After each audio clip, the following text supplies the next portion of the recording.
E aí a gente vai para a parte das causas da morte, que é o item 40 aqui. A gente tem parte 1 e parte 2. Então, eu vou preencher o quê? É a doença ou esse estado mórbido que causou diretamente a morte. A gente coloca de baixo para cima. Então, a causa básica que ocasionou o óbito, tá? E aí, ela é a lesão que iniciou. É aquilo que, sem ela, o meu paciente poderia não ter ido a óbito, tá? E a gente sempre coloca assim, pensa assim, uma pneumonia, certo? Então, foi assim, um choque séptico devido a uma pneumonia, certo? E aí, pode ser que você coloque, aqui na parte 2, se quiser colocar uma condição significante, era uma criança com uma neoplasia, tá?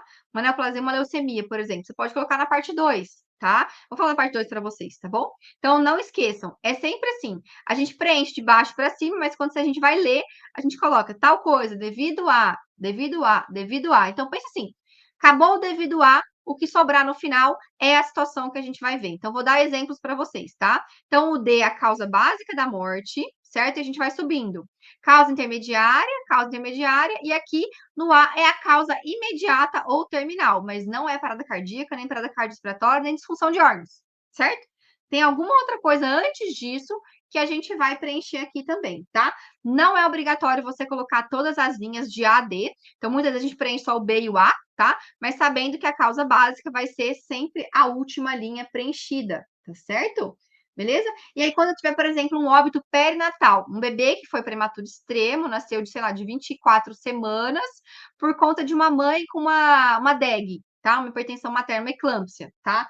A causa, aqui a gente pode colocar como causa básica a doença materna. Então, a gente pode colocar pré-eclâmpsia, prematuridade e insuficiência respiratória, ou, né, desconforto respiratório, tá? Certo? Você pode colocar também como causas de base, tá bom? Beleza? Aí vamos para uns exemplos aqui para ficar uma coisa mais palpável para vocês, tá? Lembrar que a gente pode colocar esse tempo, tá? Entre a doença e a morte, certo? Então, vou mostrar alguns exemplos para vocês, mas o CID nós não devemos preencher, tá? Tem pessoas específicas para preencher, parecido com o que a gente colocou, um código do CID, tá? Então, a gente não preenche o CID, é só a causa aqui e o tempo decorrido até a morte, beleza? E a parte 2, aqui do 40, são outras condições que contribuíram para a morte, mas elas não estão nessa cadeia. Igual eu falei para vocês, a criança com leucemia, por exemplo. A gente tem muito de exemplo, né? Por exemplo, aquela criança do afogamento. Eu vou falar melhor para vocês. Mas o autismo, ele não entra como causa básica, né? Mas ele pode ter contribuído com a morte, principalmente por questão de segurança, né? Então, você pode colocar o autismo aqui como uma causa, pela parte 2. Pode ser colocado também, tá? Vou mostrar alguns exemplos para vocês, tá bom? Não são relacionados ao estado patológico produzido diretamente, tá? Mas contribuíram. Então vamos lá, situação 4. Criança de 4 anos com anemia falciforme, teve uma perda súbita de consciência, caiu no chão, bateu a cabeça, certo? E aí, essa criança, a gente manda no anda para o SVO, a gente manda para o IML, pô, caiu, bateu a cabeça. Então, será que não foi um TCE? Isso aí, gente, você tem uma tomografia falando que foi um AVE isquêmico, que pode acontecer no paciente com anemia falciforme. Tem um tomo com edema cerebral e a criança faleceu há 2 dias. Você tem total condição de preencher essa declaração de óbito, você tem todas as informações. E não é porque ela passou mal e bateu a cabeça que a queda e ela ter batido a cabeça é a causa básica. Não, não é. A causa básica foi a anemia falciforme, tá? Então, vamos lá. Anemia falciforme é a causa básica, certo? Então, é aqui que a gente vai colocar. Depois, acidente vascular encefálico, isquêmico e o edema cerebral. Então, vamos lá. Ela faleceu por conta de um edema cerebral. Ela herniou lá, fez edema cerebral. Fez uma anisocoria, fez a tríade de Cushing, tudo. Esse edema cerebral foi devido ou como consequência do quê? Do acidente vascular encefálico isquêmico que ela fez. Esse acidente foi consequência do quê?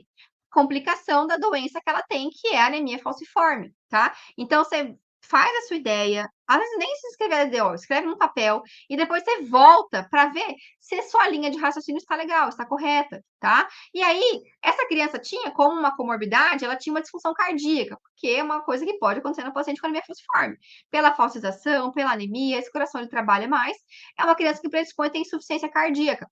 Não foi algo que está na sequência do óbito dela, tá? Mas que pode ter contribuído, porque aí pode ter deixado ela um pouco mais debilitada, com menos condições de conseguir resistir ali à questão do acidente vascular, tá bom? Beleza? Amanda, o que eu encontrei foi no que o CFM coloca até nos exemplos que ele deu, foi a questão da prematuridade que você pode colocar. Eu não vi essa questão de imaturidade cardiorrespiratória. Eu não sei nem se existe CID para isso, assim. Eu recomendaria você colocar aí prematuridade, tá? Mas no final os dois são meio parecidos, né? Tá bom? Beleza? Gente, dúvidas?